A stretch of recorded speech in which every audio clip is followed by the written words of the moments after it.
the PodBarber. Coming up on today's show. My mum, about a year and a half ago now, got diagnosed with breast cancer just out of nowhere. I still remember to this day, she sat us down and she told us that she'd been diagnosed, and it just shocked us, took us by complete surprise. And the way I've always tried to live my life, and will continue to do so, as I've always said, I never want to wait for something to happen like that, where I then say, okay, it's changed my perspective on life. I'm going to be more spontaneous, or I'm going to take more risks. I've always thought to myself, just be audacious, take risks, do things that make you feel uncomfortable, because the cliche, you've got to live each day as if it's your last, because one day you're going to be right. You're listening to the PodBarber. I'm taking conversations from my barber's chair deeper, further, and I'm champion of the chat. Men's health and well-being takes centre stage. With help from my guests sharing knowledge and experience, stories from their quests, we tackle the taboos. We're all learning together. It's emotional. We're just dudes. So feel the positive vibes we're sending out to you. It's simple. Join my tribe. Subscribe to the PodBarber. You, my friends, are not alone. Who's next, please? Well, I'll tell you who. We've got Ryan Deamer here today, an extremely gifted young sportsman on a mission to turn his passion for fitness into a career, studying sports science, nutrition and performance, not to mention already competently coaching CrossFit as a PT. He's already forging his knowledge to really help understand how to fat loss, vitality and higher level performance within your life in many sports, including niches like ultra running. He's wise for his years, humble, and he's a super nice dude. So with great pleasure, we welcome Ryan Deamer to the show. Welcome, man. Thank you for having me. That's a very nice introduction. No worries, my friend. Well, I also write a little poem, or I call it a noodle. So this is your noodle time, Ryan. Sports science, performance nutrition. He's studying hard to empower his mission. My new best mate is Ryan Deamer. Disciplined, athletic, he's no dreamer. Cast your eyes upon this young god. See his vision crafted upon his bod. So listen in and prepare to be treated, 'cause Ryan's got chat and now he's seated. Very, very creative. That's very kind of you. Thank you very much. Yeah, I get a little bit creative, Ryan, as we all do in these weird and wonderful times. So let's just kick things off. And how have you been coping, dude? It's been a funny old year. Yeah, it's been a strange year for everyone, but been good, just been pushing through. And that's the way I approach it, is just to carry on, adopt a can-do attitude to things and adapt. I think that's the most important thing, is to just adapt to your environment and what's going on. It's been a good year. It's been a difficult one at university. I think we've all been studying online. I'm at my first year at university, but it is what it is, and I've just taken it in my stride. So obviously you've gone into uni your first year. Just tell us a little bit more about yourself, how old you are and what course you're doing, Ryan. I'm 21 years old. I'm in first year at university at Loughborough. I'm studying sports science with business management, and I travelled for a year before going to university, and then also worked for a year and a half, hence being 21 in my first year, which you don't normally see. But on that point, I think it's a really good decision, and I'm glad that I did that. I didn't rush to go to university straight out of school, as I wasn't sure it was for me. I wouldn't say I'm an academic. I definitely have to work hard in order to get good grades. But a bit of life experience accompanied with working bodes really well to going at university, and I feel being a bit more mature in that sense. I'm definitely not mature, I'm only 21, but it's really helped and sort of paid dividends. Yeah, man. Obviously, you know, maturity is definitely something that I've sponged from you in the time that we've known one another. You talk about your travelling. Have you got any funny stories to say? Funny stories? Not about me, but so I went to India with a friend of mine who's actually local to here, and obviously you're renowned for getting Delhi belly, as they call it, when you go to India. And we're with my cricket coach, so it was for cricketing purposes. And he just said, look, listen to me, guys, as to what you eat, what you drink, and you'll be fine, okay? Likelihood is you might get a bad stomach. But anyway, the big thing was don't get dairy. Dairy is the one that apparently sets off your stomach. And anyway, sort of 3 days in, typical of my mate, he orders a yogurt milkshake for dessert. And anyway, so we're in bed in the hotel, staying in the same room. And he gets up at 3 a.m. in the middle of the night, literally sprints to the toilet, jumps over my bed and is on there for hours, like no kidding. And anyway, yeah, he's bedbound for 5 days. Meanwhile, I managed to go strong for the whole trip and not get ill. Yeah, the Deli Belly, man, it almost comes in sort of rainbow format, doesn't it? And it is a visual thing to, you know, if anyone's ever had it, the Moroccan guts, the Goa guts, whatever you want to call it, it's violent, isn't it? It's very violent. It's not just a change in environment, is it? And the teacher sort of said about dairy. I know that I've been hospitalised in 4 continents, to be fair, because of all these kind of things. Yeah. And I think once you've changed your gut biome and you've gone into something like a completely different food source, it comes from different soil, it's been prepared in different ways. And obviously in the lowlands of India, you just don't eat meat because of the refrigeration, or certainly when I was travelling, that was a no-no. So you become sort of vegetarian, but it's such a change to your gut health. It can really kick things out, can't it? And you know, it upsets a lot of people. There's not many people that go into India and don't get it. So I think you've done it ever so well, man. Is there any little cues you think that might have helped you? How have you got such steel insides, bro? So I haven't always had sort of robust immune system. It's funny, when I was younger, actually growing up, I was lactose intolerant quite severely. And so I've had a vast amount of experience with dairy, and I think you normally outgrow that. And then obviously most of us growing up as adults, when we sort of grow, we lose the ability to actually digest lactose properly because we stop producing lactase, the enzyme in our body. So for me, I was really strictly dairy free from like age 8 till 15, and then I sort of outgrew it slowly. And I think since having that, and the role of my mum as well, very into sort of her health and nutrition, but not in terms of nutrition to look good, in terms of actual health, being healthy on the inside, not just looking healthy from the outside.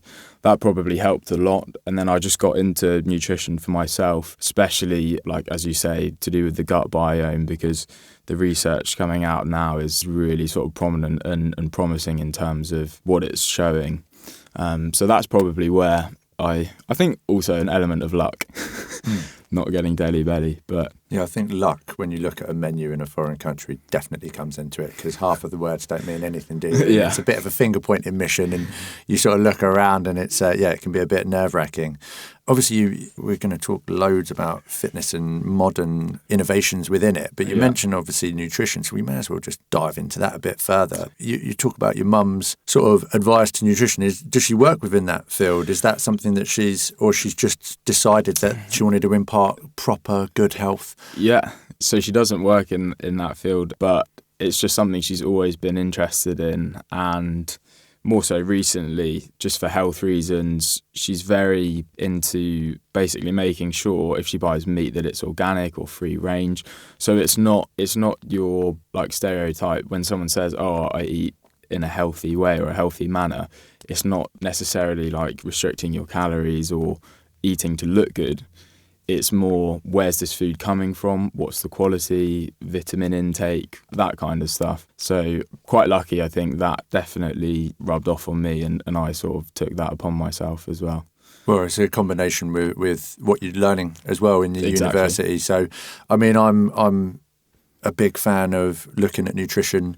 It's so important to really think about the food, be understanding where it's come from, be grateful for where it's come from, and it's about who's looking after it and how are they looked after. Exactly. And when they're producing it, we've had a few people on the show already, and we've really talked in depth about supporting smaller, more organic, local kind of produces, and it has such a wider effect on the whole of humanity, because we're saving the planet, we're keeping it seasonal, we're staying true to the roots, the times of year, we're thinking about it. So you're using your brain. It's the biggest muscle in your body.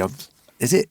I don't know. Mine feels pretty fucking big. Yeah, it's heavy. The human brain's heavy for sure. But no, yeah, I completely agree. And my family and parents, lucky, are massive advocates of that. My dad himself runs a business in the private sector, so he's definitely all for supporting local businesses, and I've really tried to take that upon myself the last couple of years. So completely agree.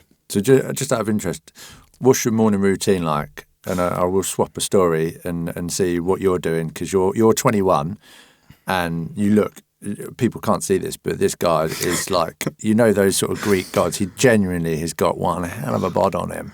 Very athletic. Flattered. And you should be. The thing is, it's hard work pays off, my friend. But what are you doing to look so good?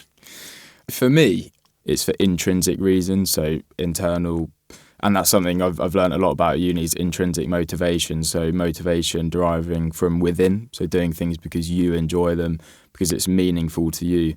So by no means do I look after myself for external approval or to wear tight T-shirts. It's the complete opposite. And I think there's a lot of sustainability in that, in doing it for intrinsic reasons as opposed to approval from others. So that's something for anyone listening who lacks motivation, is do things for yourself, not because other people want you to do them. On to my morning routine. So it's not always been this way. It's changed the last year or so since I read a book called The 5 a.m. Club. I don't know if you've read it. I haven't read it, but I am a 5 a.m. club, signed up, sealed and delivered. Love it. So my morning routine consists of waking up, of course. And then that's normally at 5 a.m. or 5:30. So I'm quite lenient. I taper the time I wake up according to the time I go to bed. So being a uni student, you can't always get in bed 10 a.m. But I'm often in bed quite early, asleep by 10 a.m. 10 p.m. 10 p.m, sorry, a.m. It's because we're talking about morning routines. I've got a.m. in my head. It's thrown you. Go on, carry on, man. No, thanks for correcting me. 10 p.m. and then I'll always aim for 7.5 hours solid. I'll do some meditation. I'm not massively into meditation, as in I'm not really experienced with it. And I'll often put my own sort of twists on things, trying to make it authentic to me. So your meditation might be completely different. But I'll plan out my day in my head, what I'm going to do. I'll think along the lines of what a successful day looks like for me today. Is it starting this university essay, planning it out? Is it the workout that I want to get done? Or today it might be experiencing the podcast, have a great time and enjoy it. So I'll think about what makes a successful day for me, what was a productive day, and then I'll just relax. And sometimes I'll listen to an artist called Ludovico Einaudi, pianist, really nice music, relaxes me. I always, sort of a non-negotiable, is start my day with like 50 press-ups. Just stimulates your central nervous system, gets you buzzing. And the last part of my morning was always reading. So whether that's university reading or just reading a book for fun, and that's probably consists of about 20 minutes. And then I always have my morning coffee as well, which I'm sure lots of people will be familiar with. And then it often will be work out and then start my day, whether that be university lecture or uni work. And that's my routine since the last year. I've always been an early riser anyway. I'm a massive advocate of that. Start the day early and get most of my day done by sort of mid-afternoon. I'm a huge believer of the early morning as well. I've always hate the idea of wasted time. And that stems back to even when I was younger and I'd still get up. Apart from when I was a teenager, when you know your brain's going through those development stages and the awareness isn't quite, the sufficient thing in your life. I might have slept till 3 p.m, but realistically, as soon as I sort of touched down as an adult, I was like, man, I've got to be up early, to the point where I didn't even go to bed quite a lot of nights when I was travelling, Ryan. I had a lot more fun stories than yours.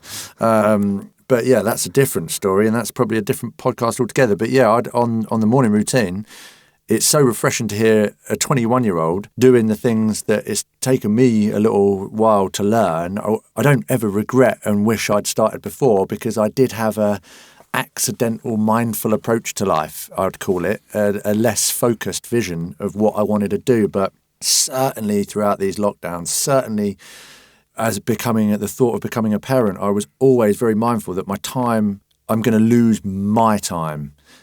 It's not lost if you make more of it. Yeah. And I'm not losing the time to something that I don't want. I'm changing my time. So we have to adapt. So I'm up at 5 to 5:30, exactly the same as you. I'm in bed by like 9:30 to 10:30. I do my reading at the end of the day. Not 10 a.m.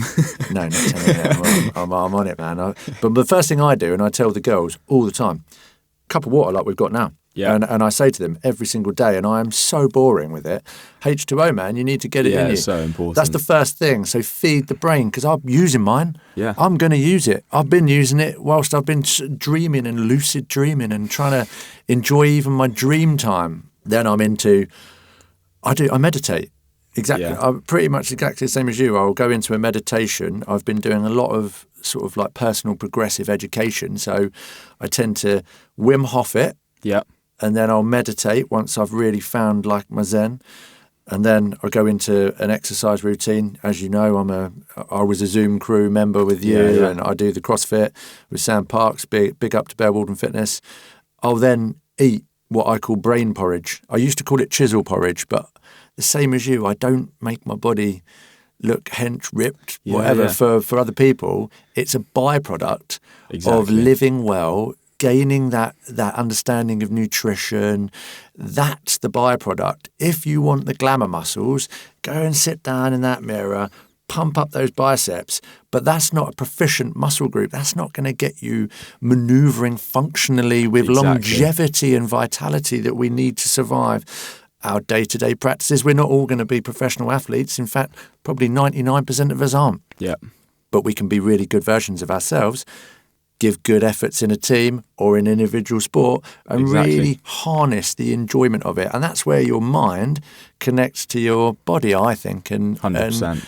And then after the brain porridge, I'm restored. And then naturally, once we're out of all these lockdowns, I go to work. I go and practice with that good energy. I've already got all this under my belt, but then I go and give to the society. I'm a barber. I go and listen. So morning routines aside, I think the important message here is let you say what the important message is here. I think the important message here is, it does depend what type of person you are, but a lot of people that I speak to who I would deem as successful, and that's not successful in terms of, financial terms. This is the way they conduct themselves, the way they treat others, how productive they are, where their career's going. A lot of those people are very productive in the morning, and they're my most productive hours. You can wake up early, you've got tranquility in the world, not many people are up, and you can get really, really important work done. And that's the important message here is, as you said, you've got me time. You can get really important things done. And that's when I do the majority of my good work. If I've got really hard university work to do that takes a lot of concentration, I'll wake up, complete my morning routine, and I'll do it from sort of 6 a.m. to 8 a.m. The message I'll leave you with is, I think if you win the morning, you win the day. Mate, I love that. So me and you have won today. Exactly. Already. I'm a winner. We're living proof that this is working, and all the cool, inspiring people out there that have written these great books, we're only nicking the experience from someone before us. Literally. We're not paving the way. We're not the new age scientists. We're just normal dudes, man. But it's about being accountable. It's about setting yourself some goals. And it is about winning each day. And then you can win parts of your day as well. Exactly. Create a lot of wins. Yeah, I'm a massive advocate of writing things down. I read a stat that the average human has about 61,000 thoughts a day. And if you write down 5, you're differentiating those thoughts consciously from those other 59,900 whatever thoughts. It means that you're going to make a conscious effort to achieve or address what you've written down. I think that speaks for itself. That's what we're doing here. Yeah. Recording thoughts. We're just having a chinwag. We're just seeing what happens. It gives us an opportunity to champion the chat. Exactly. Ryan, you mentioned your course, Loughborough. What's the general state? Is the physical education element, the sports science guys, are they seemingly doing better than the other guys, maybe because they've got a bit more intuition of their own body, functionality, compared to some people that are studying that aren't so physically based, mindfully based, nutritionally based? Who's winning the war there? Who's doing well? Yeah, that's a really good question. I think, as you said, it relates to what you're studying. I think it's very difficult if you're studying sports science and you're doing modules in performance nutrition and health and physical activity and health, which is literally a module all about the state of the UK in terms of exercise patterns, adherence to exercising, and completing just your 150 minutes of physical activity a week, which is what the public health guidelines are from the government. And I definitely say it's hard to not practice good health patterns and exercise patterns when you know the data and the statistics and how good it is for you.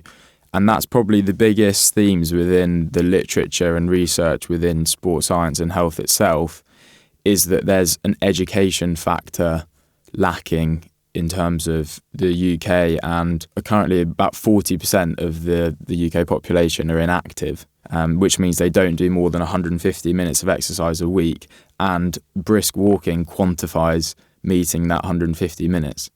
That's pretty worrying. In terms of studying, I found that great. I always strategically use walking or working out as a study break, and then it just fires me up. As you'll know, releases all of those hormones, dopamine, serotonin. You feel great.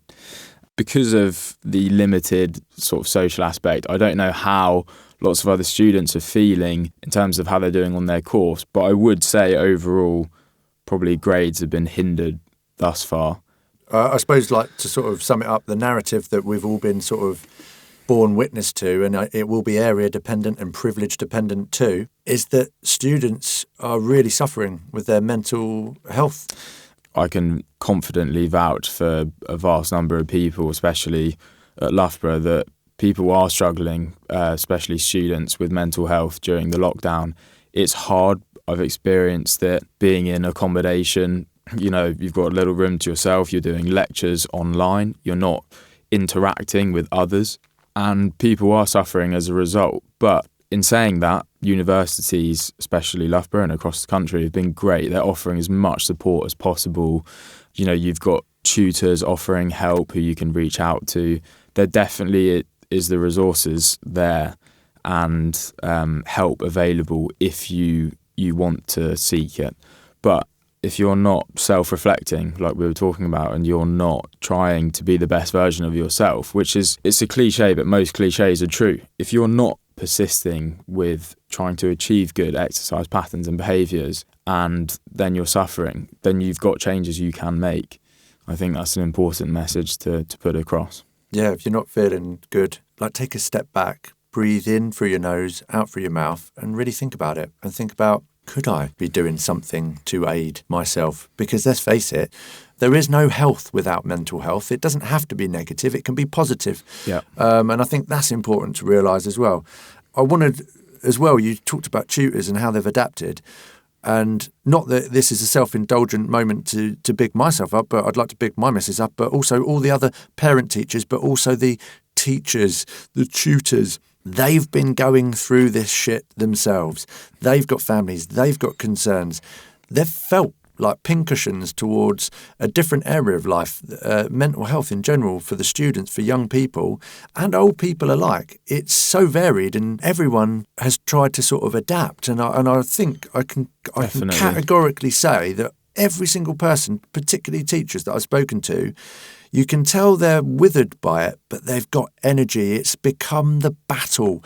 And I want us to come out of this and be bound together, because we battle together with our minds, our empathy for one another, with the nurturing towards nature and the environment. Yeah. It's all encompassing. Big up to the teachers, big up to the parents who've been teaching their kids, and big up to you if you're going to become a teacher. We all can be teachers. Let's teach something new. Completely agree. I mean, mate, just getting to know you like a little bit better, your parents, you know, there's been troubles in the past Yeah. recent times. Talk about that if you want. I'd like to know how that has given you some more tools as well, but it must have been quite a grounding thing to go through, still be going through. Tell us a bit more about it, man. My mum, so about a year and a half ago now, got diagnosed with breast cancer just out of nowhere. I still remember to this day, she sat us down. I've got two sisters, one older, one younger, and she told us that she'd been diagnosed, and it literally, as it would anyone, just shocked us, took us by complete surprise. And on that note, the way I've always tried to live my life, and will continue to do so, is I've always said, I never want to wait for something to happen like that, where I then say, okay, it's changed my perspective on life. I'm going to be more spontaneous, or I'm going to take more risks. I've always thought to myself, and again, due to my upbringing, just be audacious, take risks, do things that make you feel uncomfortable, because as I've experienced, and loads of people have, and there are people who are worse off even more now the last year with lockdown and people losing their jobs, ill health. It's so sad and unfortunate that, again, just the cliche, as Muhammad Ali said, you got to live each day as if it's your last, because one day you're going to be right. And I think that's something I try to live by. But yeah, that's certainly made the last year harder, but it's something that I've learned an awful lot from. And as you were saying about battling and being bound together, my instant attitude towards it was, we'll get through it. And secondly, that our family is going to come out stronger and we're all going to be better for it. And I think that's probably one of my sole goals in life, is to just experience as much as possible and as a result be a better person and more prepared for it. And I certainly feel that way now, coming out the other end of it. And it's not something, of course, I'd ask for, but it gives a lot of perspective. There's a lot of good to take from it. That's a really, really fantastic way of looking at it. There's a lot of good to take from it. Just for everyone listening, she's doing all right. Yeah, she's through. She's coming good. Yeah, so these things are beatable, and I sense that there's something sort of in the subconscious, in the inner mind, that really helps towards that. And I think it's about positivity. I think it's about that inner awareness and having that sort of engine to be kind of stoic. Exactly, stoic is the perfect word to describe it. And my first thought when she told us was, okay, she's not told us that she's got terminal cancer. There are people worse off. And I think perspective for me is a massive tool, just a mental tool that you can have in your toolkit that you can use. And it gives you that perspective and understanding. And I feel like some people, they don't like using that perspective and saying, oh, there's people worse off, because they want to feel sorry for themselves with what problem they've got. And it's all about me, or I'm really struggling here. There is always someone worse off, and you can use that, and it can really empower you. And just like you said, stoicism, deriving from my dad, he'll be the first to tell me life doesn't feel sorry for you. And I've been there. I'm sure everyone's felt sorry for themselves. I've done that, but it didn't help at all.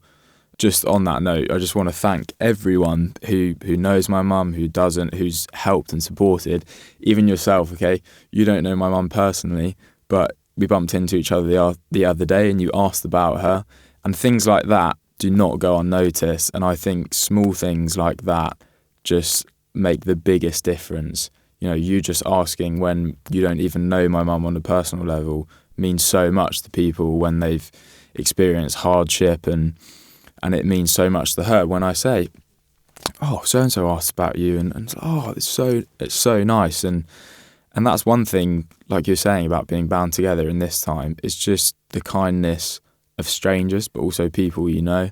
I think it should just never go underestimated. So for anyone who's made the smallest contribution to helping, just want to say thank you for anyone that's listening, and you'll know who you are. Round of applause to all those good people and all the other people that are doing something beneficial to someone they don't know. Don't walk into a scenario by judgment. Only make your empathetic viewpoint from it. You don't know what they're going through. Ask. It's no harm. Get the conversation rolling. It's about getting confident in the chat. Exactly. It's exactly the type of sort of thing that we're talking about. Just quickly on that, I do want to say it wasn't all plain sailing. From what I've picked up on this podcast, it's great trying to encourage people to speak out and gain confidence in talking to others and not having silence. I think that's a massive thing. So I do want to say I did cry. There was a lot of tears. It was a hard time, and it's okay to cry. It's okay to be upset, and it's actually quite cathartic for me. It's how you get over it. In terms of mental health, it's massive to, especially for us guys, to know that, you know, it's okay to cry. It's a good thing, and to talk about your feelings and emotions it helps big time. And I wouldn't have got through it if I hadn't have done that. Yeah, man, talking up, it's key. There's something really valuable in the sense of the conversation and what the podcast is all about. And that is about getting people to talk up. It's about getting people to tune in and learn to listen. And like you said, it's okay to cry. Mate, you want to go through all the emotions. Let's call it a rainbow of emotions. Yeah. Pick on every colour. Understand what each one's like, and then you'll know which ones make you feel better. Yeah. But you've got to know the bad days to be able to appreciate the good days. There's always the yin and yang, the balance to become zen. And also, get comfortable being uncomfortable. Yeah. What's the most uncomfortable thing that you've done? Oh, that's a great question. My dad will laugh if he's listening to this because he rolled his eyes when I told him. But I'm very overly ambitious, you could argue. And I think I was 18 and this is the sort of things I get myself into, but no regrets. I signed myself up for a 50-kilometre run. Mm-hmm. Technically, anything further than 26.2 miles is classed as an ultra run. It's 8 kilometres further than a marathon. And signed myself up. I was like, right, I'm going to run it. It was in a month's time. I thought, okay, I've got a decent base level of fitness. I'll do a couple of long training runs. So I did a half marathon before. And anyway, got there, had all my nutrition sorted. But what I didn't look at was the profile of the run. And there was a mile of vertical elevation over the 50k. And it just dusted me. So I wasn't doing it to try and run a fast time. It was just purely to just turn myself inside out and just sort of just bury myself and see what I was made of. And that was the whole purpose behind it. And I knew that going into it that I was going to suffer. And that's probably one of the most uncomfortable places I've been. But I was also like thriving and enjoying it. Literally, as you said, it's about being comfortable when you're uncomfortable amongst the pain and just embracing it. So probably physically and mentally, that's one of the hardest things I've done, I'd say. Yeah, so it's a double whammy. Yeah. Ultra running is, I know ultra runners, and to me, for so many years, I just looked at them and thought, man, you're just walking fast. And I genuinely couldn't get the gist of it. But I now really get the mission for that self-brutality. Yeah. Because it is such a good thing to do. Have you got any more planned? Have you got any more things? Yeah, I've signed up to do one with a mate in December this year. It's 133 kilometres along the Norfolk coast. It's called the Sunrise Ultra Marathon. And then I'm looking to sign up with the same mate, the Ultra Trail Snowdonia, which will encompass Snowdonia, and it's 165 kilometres, and that will be in September. So started training for that and looking forward to it. But as you say, it can just be perceived as fast walking. It's so much more than that. If you're running 100 kilometres, if you run the uphills at the start of the race, you're shooting yourself in the foot because you will be screwed when you're 60 kilometers in. Like if you're running 100k, the race only actually starts from 50k to 100k. The first 50k is just, you should be fine. But yeah, it's the side of it I love is just you learn. And the reason I said no regrets about that is because that was one of the best experiences I've ever had to date, and I would stand by that because I learned more about myself in those 6 hours than I did in sort of the last year when I was that age, definitely. You don't look like you've lost too much weight. I remember telling you that I had to stop running in the first lockdown because I feared that by the time I'd got back, there'd be nothing left of me because I lost so much weight. Weight is something that we want to talk about. I know you know a little bit about it. So tell me about fat loss, about what's the nuance with everything. Okay. So firstly, in terms of nutrition and weight loss, I just want to differentiate weight loss and fat loss. So they're two different things. Okay. I'm really interested in studying performance nutrition. So that's more nutrition for sports performance, whereas you've got your registered dietitians, which are nutrition for health, and your doctors who can legally give you health advice, which is not what I'm doing, or I'm not qualified to give health advice. But in terms of performance nutrition, if you want to lose weight, this could be UFC fighters, boxers. I'm sure we've all seen the films where you've got like boxers or an athlete in a sauna making themselves sweat, or they're on an exercise bike wrapped in like cling film. It's literally so they can drop body weight really fast. And another way to do that is to completely just abolish your carbohydrate intake. Don't intake any carbs. So for every 1 gram of carbohydrates your body holds, you hold 3 grams of water. So often that's why if someone goes on a diet where they eliminate carbohydrates, they'll see quick sort of weight loss results because they're dropping water weight. And often people like it because they feel lean, even if they've not actually lost any fat, they feel lean. So that's the differentiation between weight loss and fat loss, 2 very different things. In terms of fat loss, so it's really interesting. If you gain weight or lose weight, you don't actually, have more fat cells, or you don't lose fat cells. They just get bigger, which is very interesting. So if we're talking about maximizing fat loss, the fastest way to do that is to eliminate carbohydrate intake. That's actually a non-essential nutrient for the body, arguably. However, in terms of performance nutrition, of course, I'm a massive advocate of carbohydrates. I don't like the whole myth behind don't eat carbs, and it's something that needs to be addressed within the fitness industry. Carbohydrates are a great food. They fuel our body. But there needs to be more education on what carbohydrates to eat and when.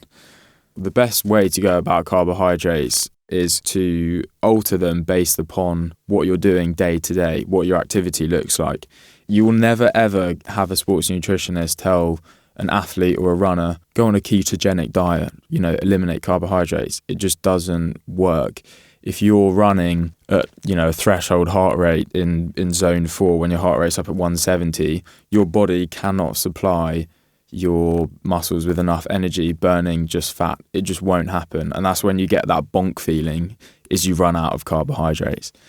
The average male will store about 140,000 calories in their body, and only about 680 calories of that is carbohydrates.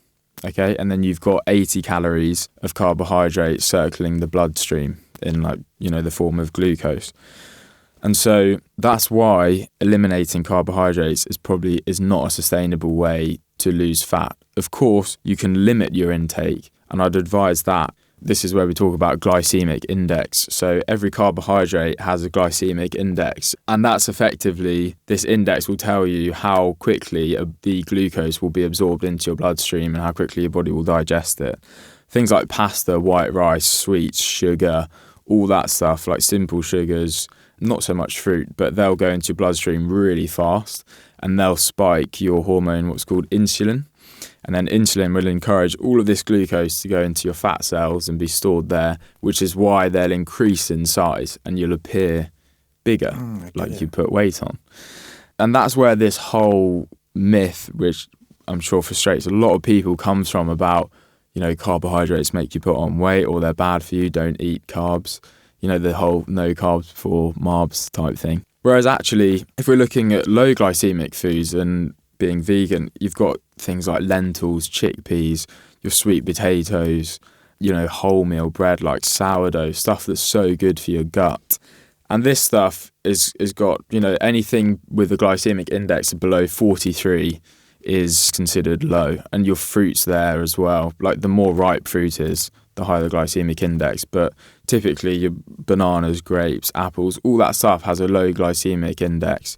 Absolutely safe to eat. So for anyone out there avoiding carbs, just consider that. You sort of obviously mentioned keto diet. Yeah. I mean, we could list like millions of different diets that like it's all a bit faddy. But if you're still stuck on the sofa and you've got tight hamstrings and they ain't engaging your glutes to get off your fat butts, but you think, actually, I quite fancy changing it up a bit, then you need to start looking at your intake and how you can best approach that. So for the people that aren't quite on the front foot yet, give some advice for those guys to get them from couch potato to 5K safely so that they have that enjoyment, so they get that fun from fitness. For me, it's all about simplicity. So the point is, keep it simple. If you're going from couch to 5K, the first thing I'd look at is energy intake. And what that looks like in simple terms, not worrying about any specific diets, is eliminating processed food, refined food, whole food diets. You want to get things in like nuts, chia seeds, your vegetables, fish, oily fish, omega-3s, omega-6s through salmon and fatty fish.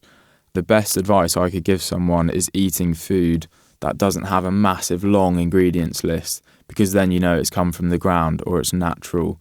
And eating foods that aren't packaged, broccoli, stuff like that is just perfect. So look at your nutrition, because that's pretty basic and something that's vital for health. And then in terms of Couch to 5K, it's about incrementally increasing your energy expenditure, and that will come through running. Everyone starts somewhere. I used to work with a guy who asked me a bit about fitness and stuff. He saw I went to the gym, and he ran his first 5K, his first 2.5K, in 39 minutes, okay? And a year later, he's running a 22-minute 5K. Now, for me, that is inspiration. Measurable, beneficial changes. Exactly. And it's so relative to the individual. Do you think his diet started to change? Do you think his mind become more focused? Do you think his work life got better? Do you think that this all come together? It's not a miracle, is it? It's done it. He's halved his time. He's nearly as quick as you and I. Yeah, completely. I'm glad you said that, because it's something I wanted to say. Is the biggest thing that he did was just persist. And on days where you don't feel like going to the gym, he'd go. And there'd be bad days. There might be bad days where, he may overeat, but it's just persistence, accepting the bad day, but just continue. The whole concept of stoicism, just keep going no matter what. And that's why he was successful. Unequivocally, his life improved. Like, I worked with him, his productivity, the way he looked, the way he felt about himself was great. And I think that's just one of the byproducts of exercise and fitness, is that your work improves, how you feel about yourself, your confidence, your energy levels, your health, your body on the inside. You can't see it, but it's so much more healthy. You can go from having clogged up arteries to blood flowing through your arteries, vasodilation working effectively in 2 to 4 months, depending on how severe it is. It's never too late to just get off the sofa and start. You've hammered the point in. It's about making that deliberate effort to yourself, hold yourself accountable. No one else is going to pay the man for you. You can't get a bank loan on that. It comes out of your own pocket of hard work. Yeah, I paid the man. I probably paid him so much he owes me something. So eventually he's going to pay me back. And the payback comes in longevity. It's not going to come in this decade or next decade. It will be in my third trimester of life, when I'm into my 80 to 120 years old. Yes, you heard it here, people. I'm going to live to 120 at least. But that's when it's going to pay me back in the final session. That's when people start to fall away and lose this practice. But we're seeing in the countries that I sort of see the greatest longevity, you look to Japan, the most 90 and 100 years old. Do you know what those dudes are doing? They're getting up in the morning early, group workouts, Tai Chi, mindfulness. They enjoy their nutrition. They get together within schools. They all congregate. They capitulate the empathy for one another and that wholesomeness together. We should be learning from those who are already doing it well. I wonder, in Japan, do their pharma companies decide on what the knowledge is they're going to pump out? The reality is we all need to start championing the chat around these things, building the confidence for people to step up and take that first step, but also in your own community and in the wider community. If we look after ourselves better, we don't need to take so much medication or what's been forced upon us, which I can guarantee you in the future will be all highlighted as a massive fallacy, because you don't need medication. You create every single drug you need in your own body. Don't get me wrong, there's still some drugs that are pleasurable to take, and I won't make the decision whether you do that or not, but that's your adult decision to make. On that note, drugs, man. What sports nutrition, vitamins, minerals, drugs, doping. Let's go there. Let's have a little look at that. Oh man, yeah. Personally, I've never taken drugs. Never will. But haven't you been studying something that's been of great value in this current era? So interestingly, we literally only about 2 weeks ago at university, we were looking at the Russian doping scandal. Gregory Shevchenko is the doctor. And I've seen the documentary Icarus. If you haven't watched it on Netflix, it's fantastic. It's a really good watch, yeah. Get on it. That's brilliant. And you can't fathom how intricate and the lengths they went to, those athletes, to dope. It's crazy. And it's 192 athletes, I think, competing at the last Olympics under a neutral flag. They can't compete. I think Russia are banned until, when is it? Is it 20? Didn't they get a 4-year? Yeah. And rightly so. It's just such a sad thing. It sort of almost makes me feel like you talked about the longevity Olympics of lifting your handbag up, getting a squat off of the bench once you've had your chat with old Stanley next door, all this kind of stuff. We've got the super athletes totally clean. You got Lance Armstrong and all that team basically like blood transfusion in. But what the Russians did, that was across a national scale. What depravity is going on at this level, and why? Why is it so important to cheat to victory? Is it not fairer to earn it in that honest, hard work way, the Stoics way, or is it that we should have a drug Olympics and let these steroid-pumped idiots have their moment, and we can all view it like we used to view WWF wrestling? We knew it was fake, but we still enjoyed it. Yeah. I think the biggest thing if you're talking about anabolic steroids, all it is it increases your ability to recover faster. You can train for longer at a higher intensity, and increases, if you're taking testosterone, of course, that's going to help you grow. It's going to increase your growth hormone. But again, that's purely for vanity reasons, and they're the wrong reasons to be taking it. That's probably more on the bodybuilding side if we're talking about anabolic steroids. Yeah, but it's been proven that within athletic games that those guys on the edge of something, they're lured. And actually, those guys work hard. They're so dedicated, and they might just be like a split point second off. And actually, to them, it's worth it to get that medal. And I can actually empathise with that. I can see their desire to do that. So it sort of makes me think, well, it would be kind of interesting as the world of innovation within every field opens up and there's more technologies, more data. Why not let those people that want to do that? Because actually, do you know what? Isn't it up to them? Yeah, but it is a shame. Like there's so many examples we could look at. If we're talking about CrossFit, Ricky Garrard, he got banned. And, he took third place away from Patrick Vellner. And how does it feel to come fourth and then a year later, you've come third, we'll get the money back, we'll give you your 75k, and the momentum for him is lost. You've not stood on the podium, you've not got that feeling, the celebration you would have had that night. And it's the same. It's such a shame now. There's an elite level sprinter in my block, and we often have this discussion. The guy who was sort of next spoken about and talked about was going to beat Usain Bolt's record, just been banned because he missed his third test. So if you're allowed to miss 2, as in drug tests, and if you miss your third one, automatic ban. And you think, that's his job, that's his career. Why has he missed 3 in a row? Exactly. There's no excuse. You could be in Australia, the other side of the world, and if they say you need your test done, you fly back. I mean, it's your job. You turn up at that high level. Exactly. Absolutely. And it's a shame. It's thinking these sprinters now, it's so hard, and people still say about Usain Bolt, was he clean? No.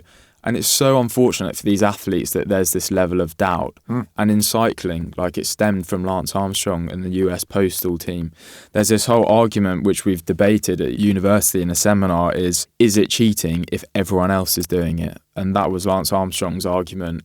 His teammates in the US Postal team, he was like, look guys, if you're not going to dope, you're out of the team. That's what happened that's what happened to Tyler Hamilton, one of his colleagues and fellow cyclists. He got dropped out of the team because he wasn't prepared to dope. But it is hard. It must be difficult. If everyone's doping in that scenario in cycling, you can't keep up if you're not doping. That's what happened. But morally and in terms of integrity, I could just never do it. I know how, like you're saying, how hard those Olympic athletes work. And of course I empathise, but I just can't. I'm not on that level of I will dope to win that medal, because I couldn't wear whether it be bronze, silver, gold, I could not wear a medal around my neck knowing I've done it illegally or against the rules. It just couldn't. It wouldn't sit well with me. But no, biggest point is it's such a shame that these athletes who work so hard are now facing just doubt for no reason. And it's not even stemming from them, it's stemming from examples like Lance Armstrong, like, sprinters who've been caught, like Justin Gatlin. And it's... We as humans, we focus, we highlight, we pedestal negativity in everything. And sadly, because there's charlatans, there's cheats, and it's behind closed doors, and then all of a sudden the wool gets unpulled from your eyes, and we're shown through these great documentary, these brave people as well, because some of them go missing. Do you know what I mean? I joked about the Chinese taking me, but actually this is happening, man. People that speak out against this, there's such a savage underworld working against the normal conversation. So I think have a drugged up Olympics, have a straight one, and at least it's defined then, and then there is a barrier. Have the longevity, have the kids, have our disabled users. Everyone should be able, I'm about all inclusive, and I don't wish to judge if somebody wants to increase their performance because they've felt that stress from Lance Armstrong or one of his idiots or whoever might be the idiot in the future. But hopefully if there was that facility there, people would then come back to, in a spectator sense, not judging on these people that are so dedicated for that period of their lives. They go without so much. You can't walk into that situation and judge them, even the guys that actually cheat, because of the pressure that they're on from the rest of their team, from their own competitive spirit. It's there's such a strong thing there. Just quickly, on the nutrition side of things, you talked about omega-3s. I've sort of done a little bit of research. I've had a bit of time on my hands. Don't know if any of you noticed, but we've been in the middle of a pandemic. So I've had a lot of time on my hands.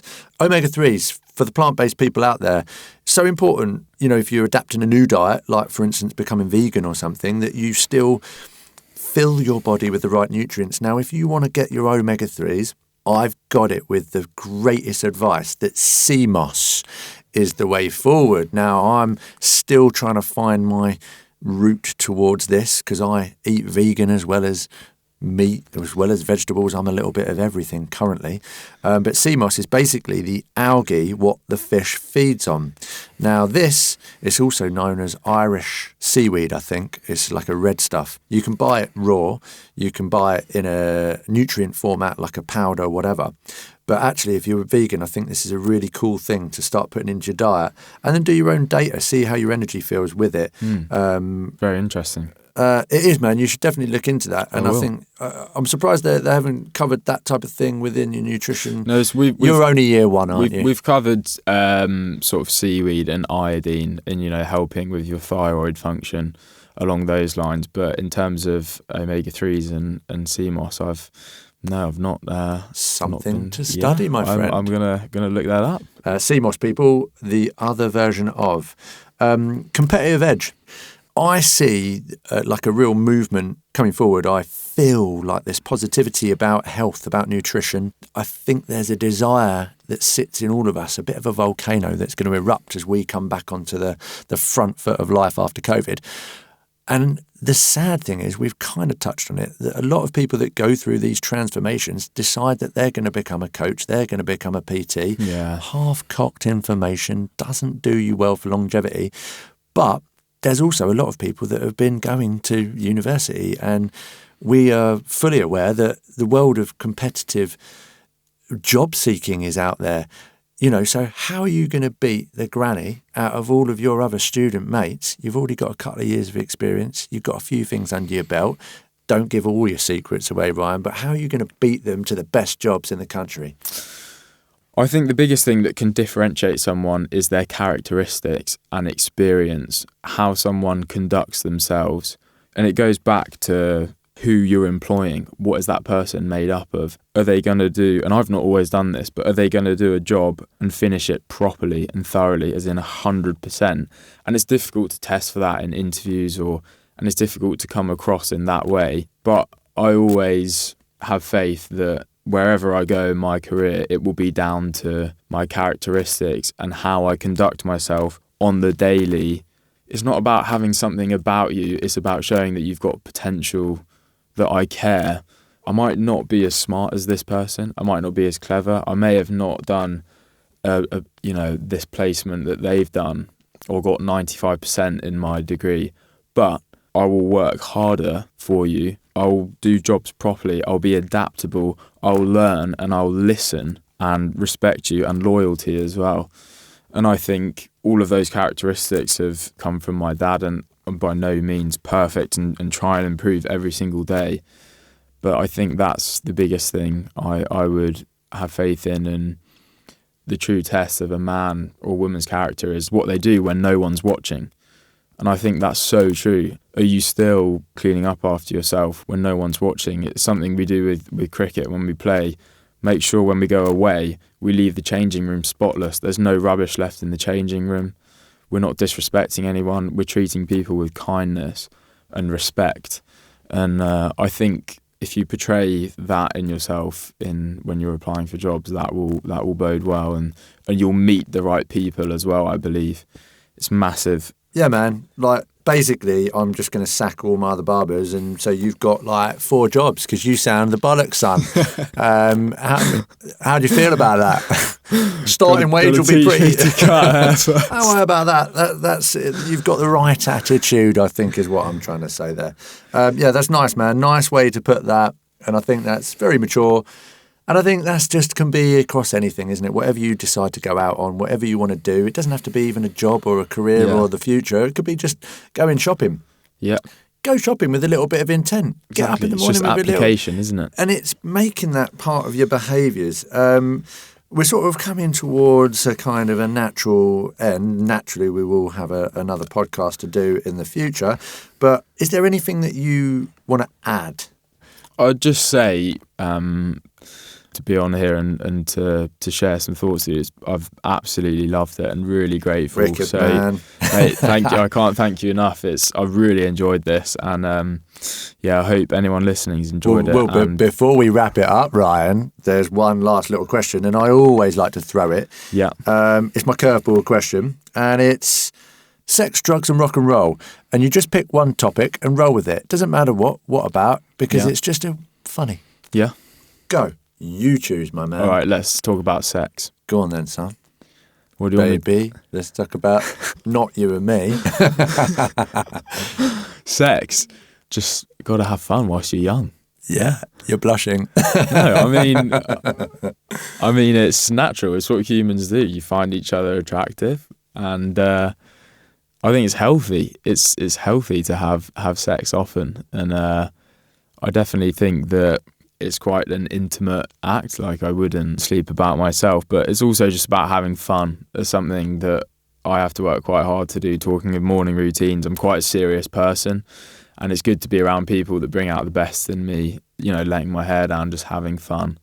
And part of that is indulging at university, I guess. So Ryan's not currently at university, and restrictions are about to be lifted. So if you fancy finding out what he does in his frolicking sessions, maybe follow him. On that note, what a way to don't finish. Stalk him, follow him. Have you got like all the people that want to sort of stay in touch in what you might be doing? I know me and you've talked about social media in the past, and you don't like to waste too much time on it, but naturally, being in the industry that you want to be in, you're going to have to play some sort of part. So they might just want to see what you're doing, what you're running, how you're running, any of your little life bits. How do they follow you, man? You can follow me on Strava. It's just Ryan Deamer. And then my Instagram is Ryan_James_Deamer, my full name. And then, just Facebook. But I mean, I'm not a massive user of social media, but similar to us, I love meeting people in person, get your number, and then awesome stuff like this happens. But that's where you can follow me. Cool, man.